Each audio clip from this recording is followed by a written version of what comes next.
আসসালামু আলাইকুম রাহমাতুল্লাহি ওয়া বারাকাতুহু। সুপ্রিয় সম্মানিত দর্শক ও শ্রোতা, আশা করি মহান রব্বুল আলামিনের দয়ায় আপনারা সকলেই ভালো আছেন। সুপ্রিয় সম্মানিত দর্শক ও শ্রোতা, আজকে মা ফাতেমার রাদিয়াল্লাহু তাআলা আনহু থেকে একটি ঘটনা বর্ণনা করব। ঘটনার শিরোনাম হচ্ছে তুমি সত্য বলেছ। হযরত ফাতেমা রাদিয়াল্লাহু আনহা পিতার বাড়ি থেকে বিদায় নিলেন। স্বামীর বাড়িতে গিয়ে যে ঘরে বসবাস করতে লাগলেন তা ছিল রাসূল সাল্লাল্লাহু আলাইহি ওয়াসাল্লামের ঘর থেকে কিছুটা দূরে। রাসূল সাল্লাল্লাহু আলাইহি ওয়াসাল্লামের সেখানে আসা যাওয়া করতে কষ্ট হয়। একদিন রাসূল সাল্লাল্লাহু আলাইহি ওয়াসাল্লাম বললেন, ফাতেমা, তোমার কাছে তো আমার প্রায়শই আসতে হয়, তাই আমি চাই তুমি আমার কাছাকাছি চলে আসো। হযরত ফাতেমা রাদিয়াল্লাহু আনহা বললেন, আপনার পাশে হারেসা বিন নুমানের প্রচুর জায়গা রয়েছে।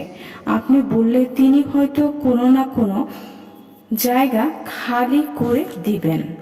হযরত হারেসা বিন নুমান রাদিয়াল্লাহু আনহু একজন ধনী সাহাবী ছিলেন।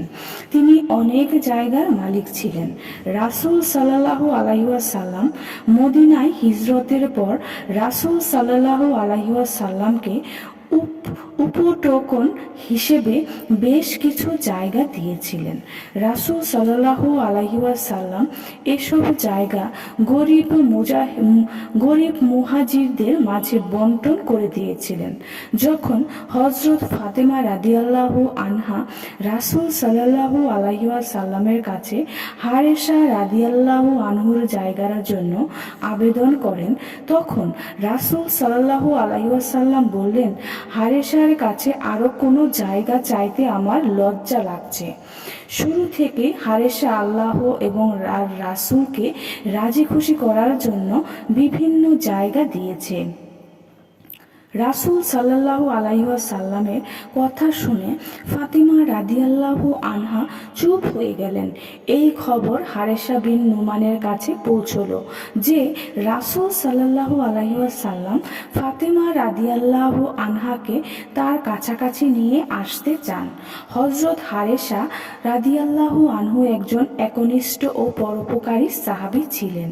তিনি এই খবর শুনে দিশেহারা হয়ে দৌড়াতে রাসূল সাল্লাল্লাহু আলাইহি ওয়াসাল্লামের দরবারে উপস্থিত হয়ে বললেন, হে আল্লাহর রাসূল, আমি শুনতে পেরেছি আপনি ফাতেমাকে আপনার কাছাকাছি নিয়ে আসতে চান, কিন্তু জায়গার অভাবে আনতে পারছেন না।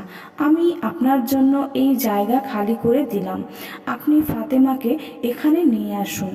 এরপর তিনি বললেন, হে আমার মনিব, আমার জানমাল সকল কিছু আপনার উপর কোরবান হোক। আল্লাহর কসম, যে জিনিস রাসূল সাল্লাল্লাহু আলাইহি ওয়াসাল্লাম আমার কাছ থেকে চেয়ে নেবেন তা আমার কাছে থাকার চেয়ে রাসূলের কাছে থাকাই আমার অধিক পছন্দনীয়।